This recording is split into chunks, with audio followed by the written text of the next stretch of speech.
Well, good evening. This is Wednesday and our map talk, our weekly map talk, and I'm so excited to have you joining us tonight.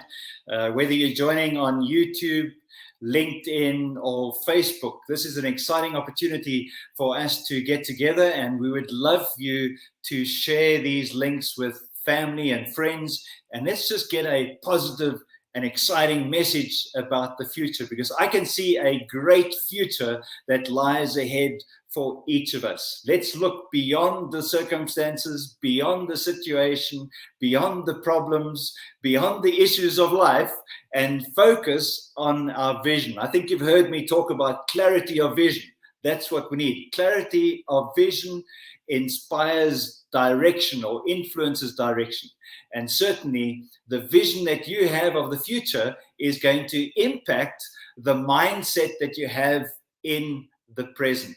And tonight I want to share with you 4 key principles for experiencing, or rather realizing, your vision. These principles have always been present, and they are especially applicable right now. I have seen them in action, and I trust that you're going to apply them in your life. So the first principle tonight is what I would like to call the principle of creation. The principle of creation. And you know, this takes me back to when I was a young boy attending my Baptist Sunday school under the trees on a friend's farm. We used to meet one Sunday every month. We used to go to one of our neighbors, and I say neighbors, they were about 15 kilometers from where I used to live. And one of our facilitator will maybe know the area. It's a little bit beyond Quinza in the Eastern Cape. And we used to go to this farm and sit under the fir trees and listen to Uncle Benny share messages and stories with us. And one of the stories that he shared with us was the story of creation. And you know, I used to listen to this story, and for me, it was like those fairy tales. You know, the once upon a time there was or rather the in the beginning sounded to me like once upon a time. And I used to listen to the story of creation as if it was a fairy tale. But you know, after working with Map for Life for a number of years, from when I first put the methodology together, I began to realize that that story was not a fairy tale. In fact, when I read the story of creation, I noticed that every single day when something new was created, it began with 3 words. And those 3 words were this: let there be. You see, there is power in the words that we speak. When we say yes to something, we give it life. When we say no, we announce death to whatever that is. And so there is power in the words that you and I speak, creative power. And creative power has the ability to manifest something, to bring something into life, but it also has the ability to destroy things. And when I listen to people speaking today, they very often use this power to create and destroy the thing they've just created in the very same sentence. They will say things like, wow, I imagine touching the lives of millions of people around the world. And then the destruction comes. But I don't have the resources to be able to do it. And you know, both of those statements are true, and the one cancels out the other. So before the full stop in most people's sentences, they've both created and destroyed the very vision that they have. And so tonight, I want you to begin to appreciate that when you speak, you are creating or using creative power to destroy the very vision that you have. So we need to be careful, extremely careful about the words that we speak, because what we speak will become our reality. If you find yourself talking about the circumstances of life. You know, sometimes we respond when somebody asks a question, and they might say, "How are you?" And the common response could be, "Under the circumstances, I'm okay." And then very often we begin to talk about those circumstances. We begin to confess those very things that we do not want. And you know, when you focus on your situation, it becomes your destination. The things that you speak will, in fact, when you speak, they have already been created. It's just a matter of time to reveal what you have created. So be careful not to destroy your creation with the words that you speak after you have created the very thing that you saw. So the principle of creation is simply the words, "Let there be." ... What follows after those three words in your life? Describe the vision, not the situation, not the problems, not the circumstances, because what you speak will be your reality. The next principle is the principle of completion. And the principle of completion takes me back to another story where there was a superhero and a villain. And the superhero and the villain in this particular story happened to be two Bible characters.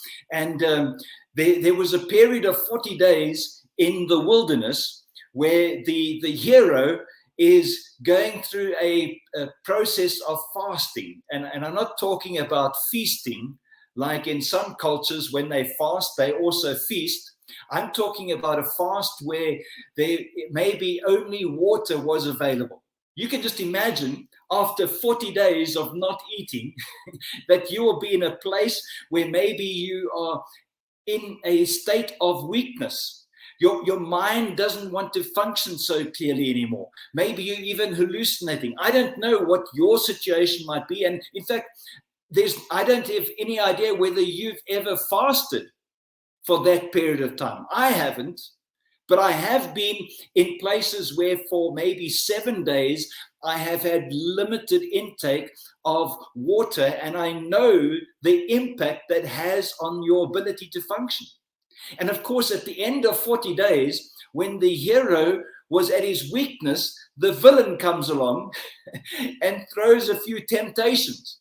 You know, maybe distractions. You and I will experience this in our journey to our vision as well. There will be times when you feel like giving up. There will be times when you feel like quitting, throwing in the towel. There's times when you may be attracted by something that looks more exciting. Maybe that'll give you a greater position.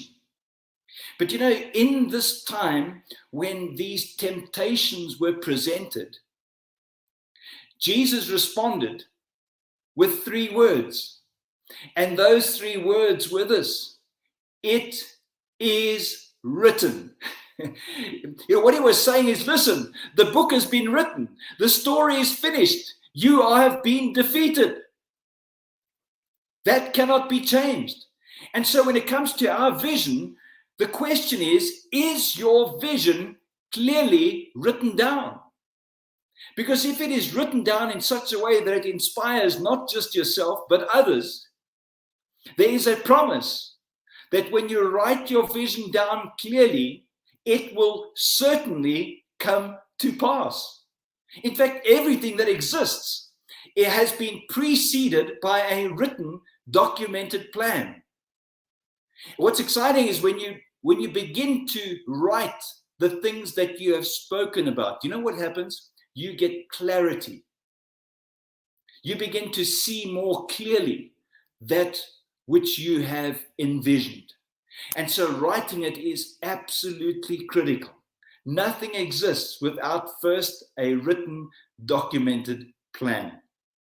And so the second principle is simply, it is written. Most people's dreams never see the light of day because they fail to understand and apply the second principle. The principle of completion. Now, if we have spoken something and it has been created, and we have written it, documented it, and in other words, it is written, therefore complete. If it has been created and has completed, why don't we see it? Well, there's still a process of manifestation, of realizing the thing that you've spoken and written down. It's like the architect draws the drawings of the pictures that you present, and then there's a building period where the contractors get in and they literally lay the bricks and build the house. In the same way, you and I have to begin to step forward in faith towards the very thing that we have seen, that we have spoken about, and that we have written or defined. And that requires us to step in faith. And it's the principle of manifestation, the third principle that now comes into play. And the third principle requires that you believe that what you have spoken and what you have written has in fact been created and completed. And so if you believe with absolute conviction that reality that you can't see with your physical eye, but you've already seen with your mind's eye, then you would normally say these words: so be it. The principle of manifestation. As somebody else may use one word for that and say, amen. Amen. That means that what I've spoken and what I have written, let that be a reality. And so the word so be it is the principle of manifestation. The fourth principle, and the final one that I'm going to share with you this evening, is the principle of transformation. The principle of transformation. And guess what? The principle of transformation is 3 words, just 3 words. And those 3 words are this: it is finished. It is finished. Do you know how many times I have started a new thing in my life?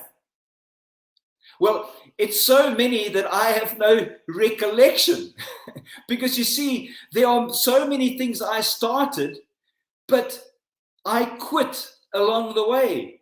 I failed to implement the 4th principle, which is the principle of transformation, which only happens when you can say the words, it is finished. And thank God, on the beginning of December 1999, I took delivery of the first book that I had spoken about in March of 1999, which on the very same day I wrote about and began to put together. The book called Map for Life, which you have used already. When I took delivery of those first boxes of Map for Life, I said quietly to myself, it is finished. It's done. It's complete. And you know, those words mean exactly the opposite to what an onlooker may think. People see the book arriving and they see it is finished. But you know something, in that moment, the very thing that has been completed can now begin to do that which it was born to do. I believe that you and I have come for such a time as this to create the solutions to meet the needs that the world is going to have in the future. What you are experiencing in this world is part of the preparation. It's part of what you were designed to handle, that is going to equip you to walk up to the finish line, which actually is a start line. So these 4 principles are going to work for you or against you. If what you speak is not aligned with your vision, but instead aligned with circumstances, situations, pandemics, or whatever else might be out there, you are literally creating what you do not want.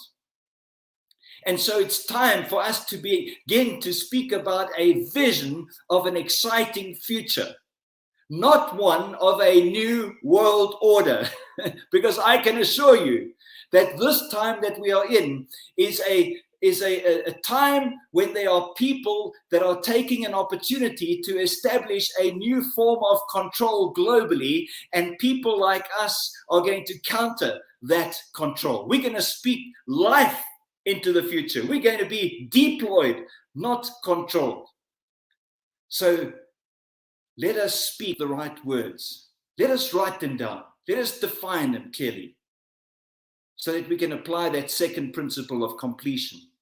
And then with absolute conviction, with absolute commitment, with complete belief, begin to act by saying, so be it, and step in faith. And then walk up to the finish line. I've enjoyed sharing this with you. I'd love to hear your comments, and I'm looking forward to the discussion that's going to happen in a moment with our panel led by Peter Darrell. It's going to be an exciting time. Stay tuned and share your comments.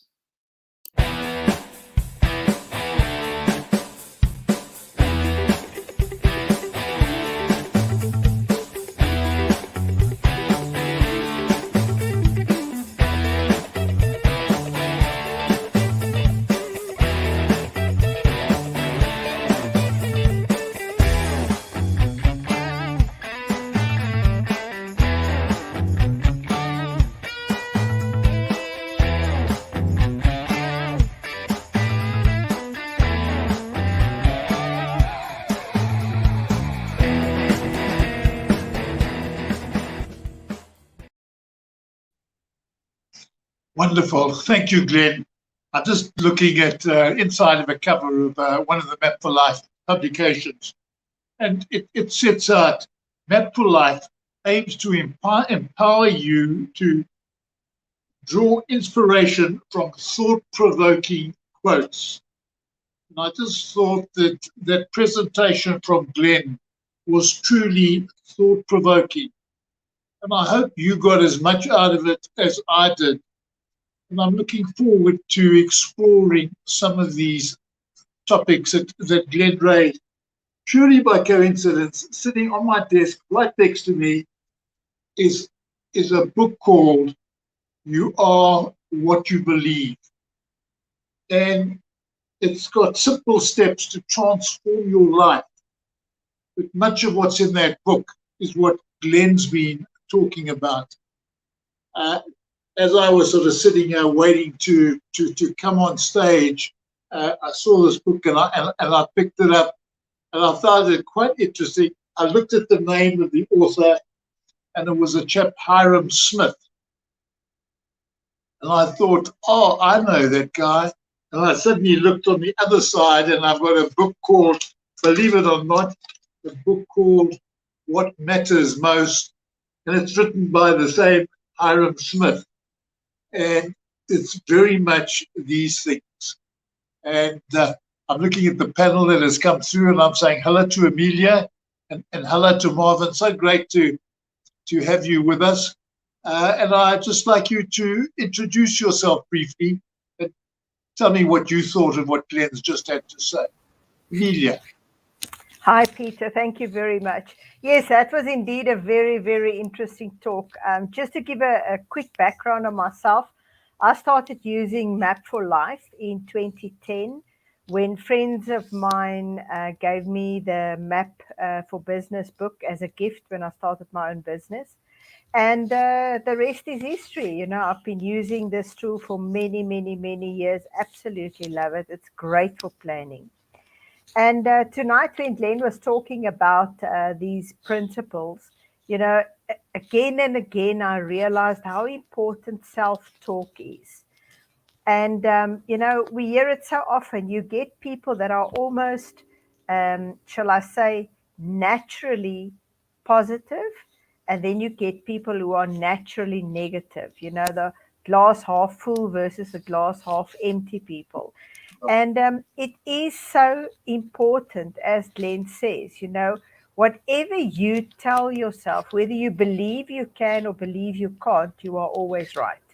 So the importance of self-talk, especially in times when there are some challenges, etc., is so important. Yes, thank you. And Marvin, what about you?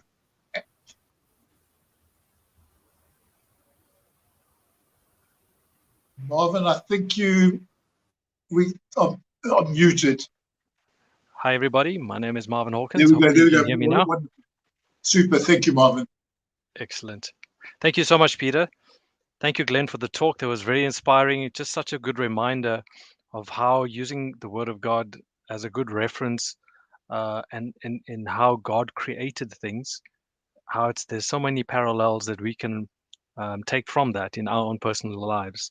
I've been with Map for Life for close to 10 years, I think. I got my first map book. Actually, I picked it up when my dad brought this one home, and I just saw this thing lying around. I decided to open it up, check it out, asked him about it. He got it from someone else. About a year later, I moved to Pretoria, attended this talk at the Botanical Gardens, and met this guy called Glenn McQuirk. Sat in on a talk that he gave, and I've been involved since then. So it's been an amazing journey to date.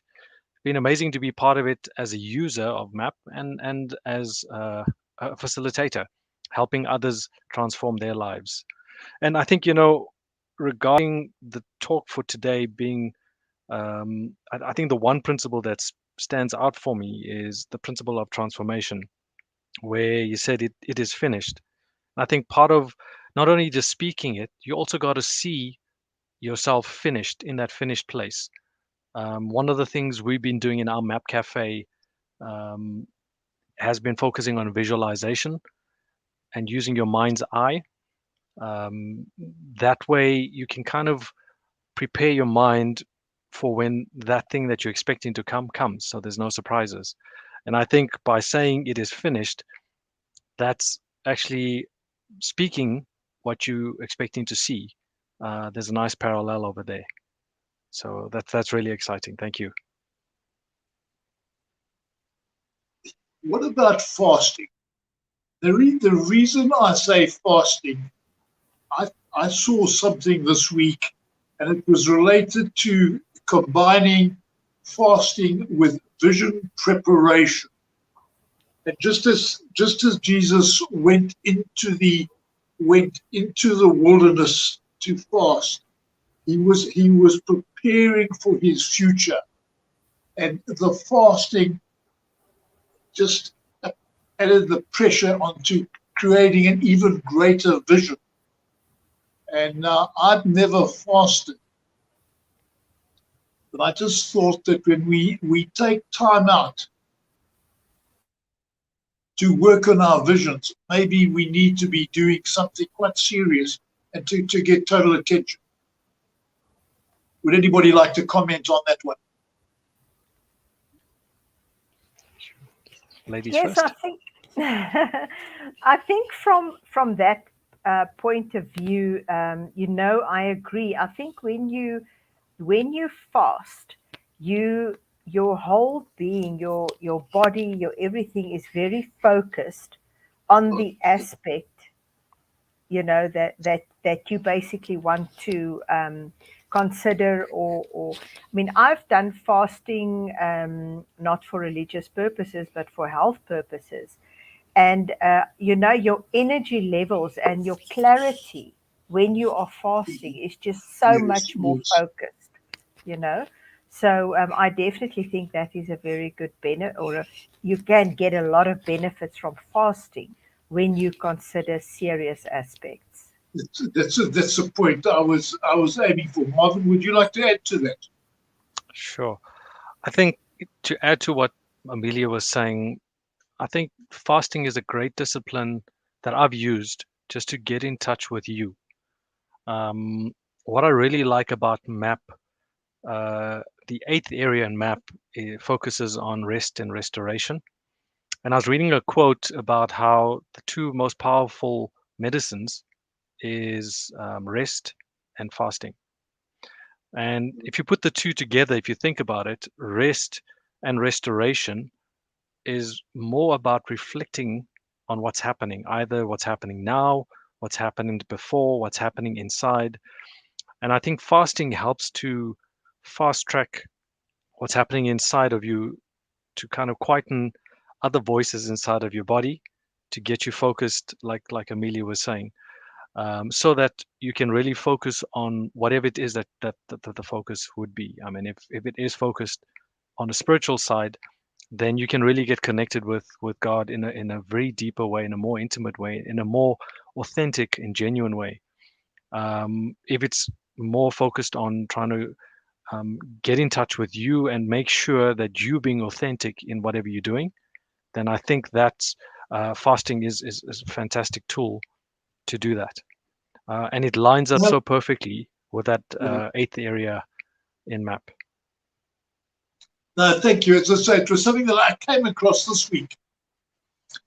I thought, I think it's an important feature and something we've never spoken about before in MAP circles. I just thought, well, it just adds to it. And then when Glenn raised it, I thought, well, here's a little opportunity for me to just throw my thoughts onto the table for discussion. And I love the way we've got. Now, what about writing? How important is writing? Well, in Map for Life, Peter, we say that if it's not on paper, it's vapor. Now, especially if you literally take a pen and write something down, it is so much more effective, and it I don't know, it makes you focus more, and really, when you write something down, you commit to that. If you do your planning in writing, you commit to it. Yeah. If it's just thoughts that's in your mind and you just keep it in your mind, it tends to come and go.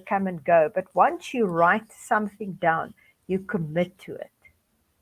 So writing something down is extremely important. It makes it real. Marvin, what about you? I couldn't agree more with Amelia. I think every time I've written stuff down, there's probably a 98 to 99% chance that that has realized in my life.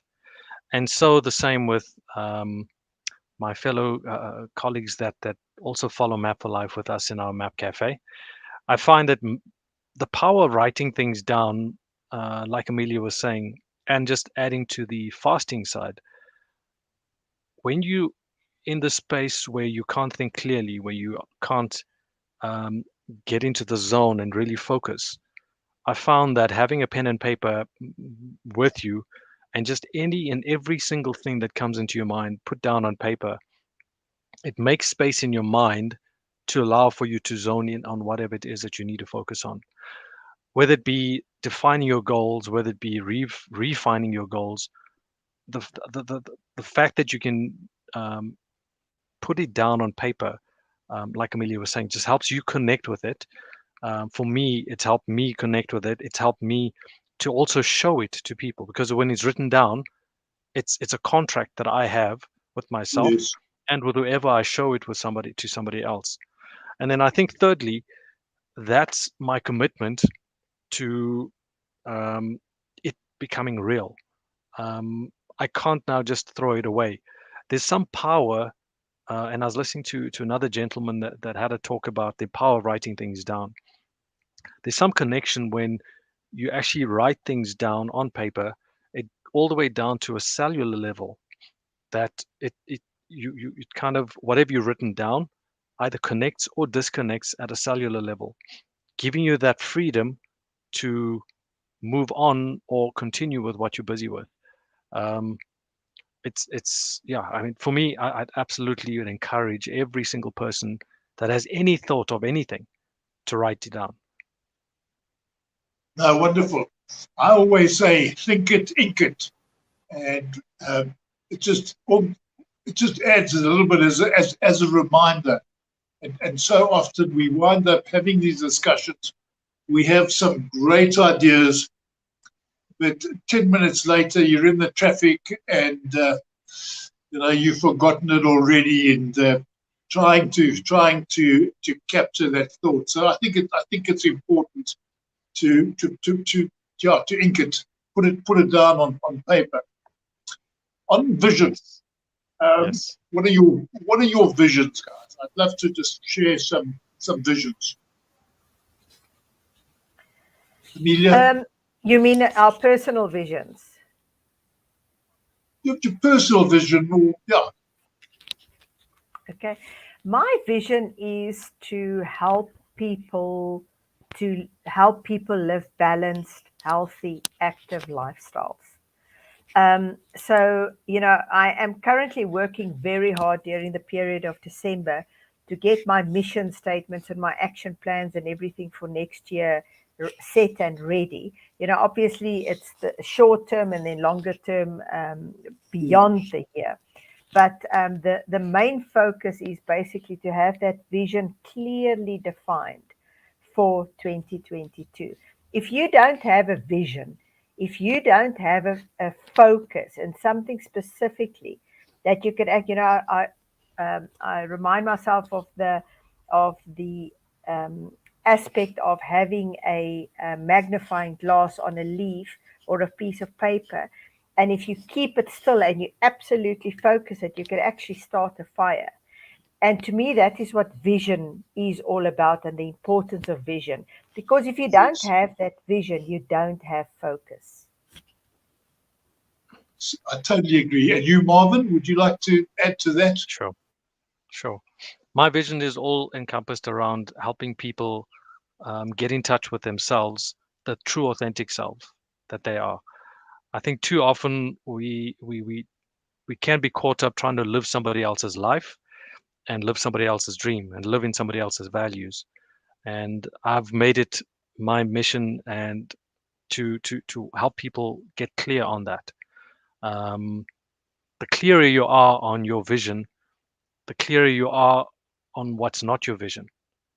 The clearer you are on knowing where you're heading, the clearer you'll know when something comes across your path that's not in line with it. And I think for me, if also, I mean, there's the saying that says, if you don't know where you're headed, how are you going to know when you get there?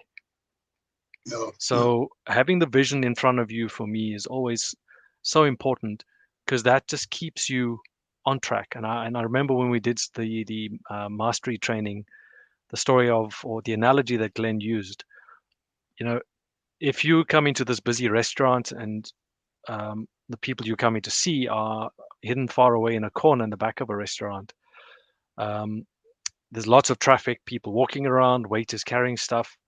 The best way to get there is keep your eye on where you're headed. And the amazing thing that the mind does is it automatically works out the route for you. Even if somebody pulls their chair in front of you, you'll stop, you'll find a different way, but you're always keeping your eyes on the vision, on the point ahead. You somehow get there. I don't know how, but it's just amazing. So absolutely having vision and keeping it in front of you all of the time is so important, because life is full of distractions. Our family can be our distractions. We can be our own distractions. But keeping our vision in front of us in a place, in an area that's easy to use and to see and to reference, just helps us stay on track, stay focused, and continue along the journey of your vision, achieving your vision. Wonderful. Just sort of building on your story, we were talking last week about mountain biking and coming down a steep hill where you're coming at some ridiculous speed, and all you can see, I say most people, all they can see are the rocks in front of them. That's what these mountain bikers do. They just stare at and focus on the gaps between the rocks, and the system just takes over and steers them the right way. as soon as they start losing sight of the vision, that's when, as the book says, that's when they perish. And it's keeping the eyes on the vision. Now, just taking today's presentation, did you pick up something that from today that you are specifically going to implement?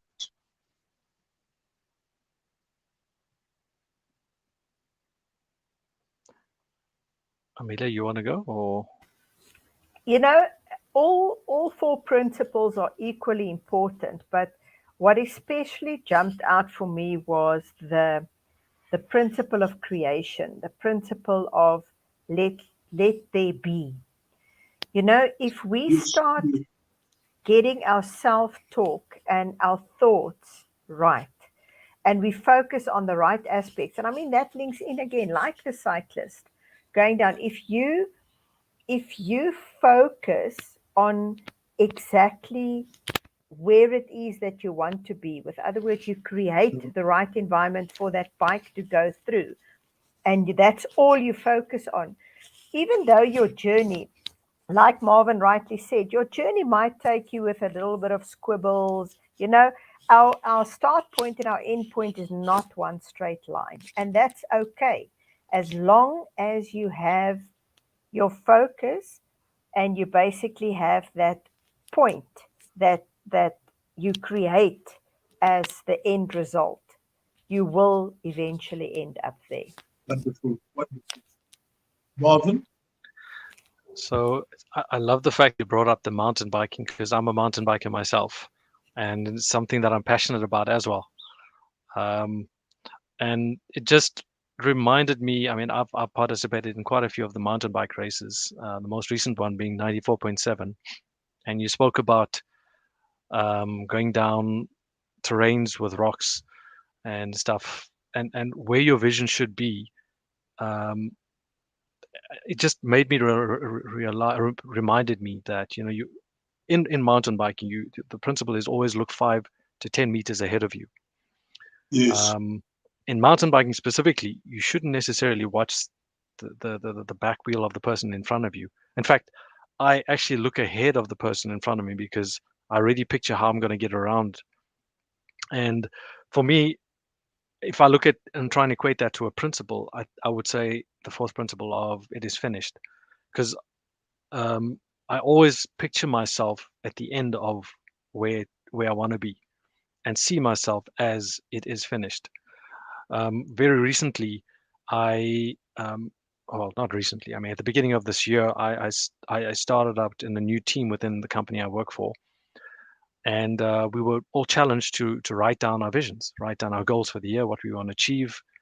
And I'm happy to say officially 2 days ago, I actually achieved my goal. Wonderful. Well the done. first part of my goal, which is amazing, because in some of the trying times that I think everybody's had, and still above that, once you've written something down, you rise above it. Once it's written down, it's like you opening up that door to remain open for you. Once you see yourself at the finish line on this 94.7 ride, I have to finish it. There's no ways. When I rode the race recently, I had 2 technical issues. I lost my saddlebag, and I was like wondering, if I have a puncture now, what am I going to do? And I said, I'm just going to go, and I'll get to the finish line. And I did. I didn't have one puncture. I didn't have any further technical issues. And this was still with 40 kilometers to go on the ride. So there is power in seeing yourself at the end. There's power in declaring that it's finished as well. And then taking action, step number 3 in the methodology. Yeah. Wonderful. And what as you were talking, and you were talking about writing it down, and talking about experiences on mountain bikes. I went away with a group of guys some years ago for a mountain bike ride, where we did the Tour de Tuli, where we rode through Botswana and Zimbabwe and so on. And I think it was something like 4 nights away. But I'll never forget, in our group was one guy, and he had a thing that he didn't have a spare for his bicycle. And he spoke about this particular spare. And on our drive up to Botswana, we stopped at literally every place we could to see if he could pick up a spare. And at the end of the day, only one guy had a problem where he needed a spare, and it was this guy. But he literally brought it on himself by the words that he used. Yep. And it's a case of, it was a spare. I don't even know what it was. I certainly didn't have one for my bike.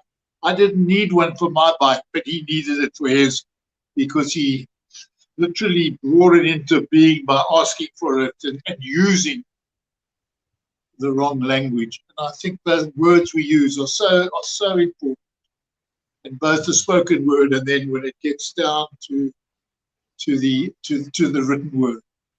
As we look around the country, what are your thoughts on the country and the future of South Africa?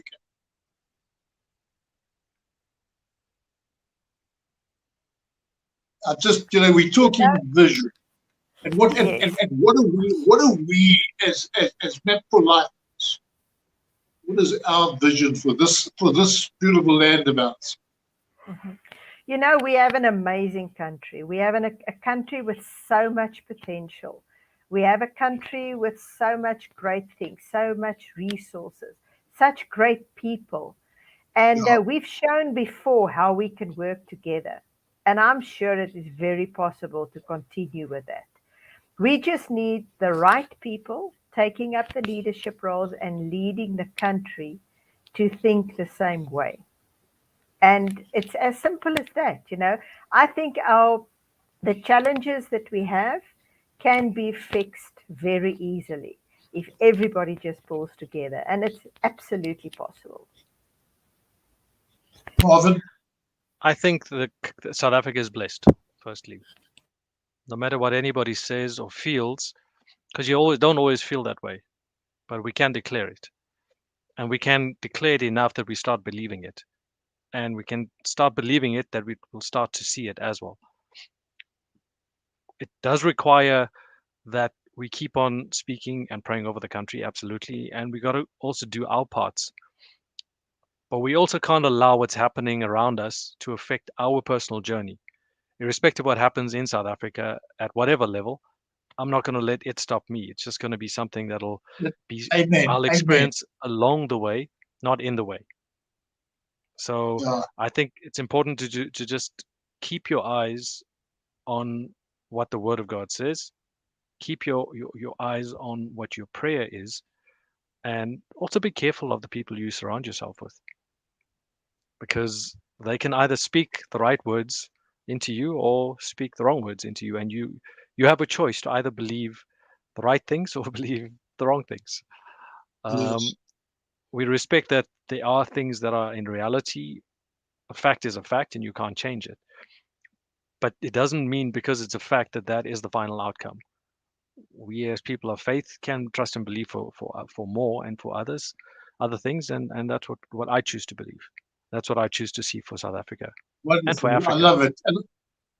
And I think it's just a wonderful point to end the show. And I'm going to say thank you to Marvin, thank you to Amelia. It's been wonderful. And as we go out, let's just spread this message of hope that our country needs, because we can make a difference. So thank you, everybody. Absolutely. Thank you, Peter. Thank you, Marvin. Thank you, Peter. Thank you, Amelia.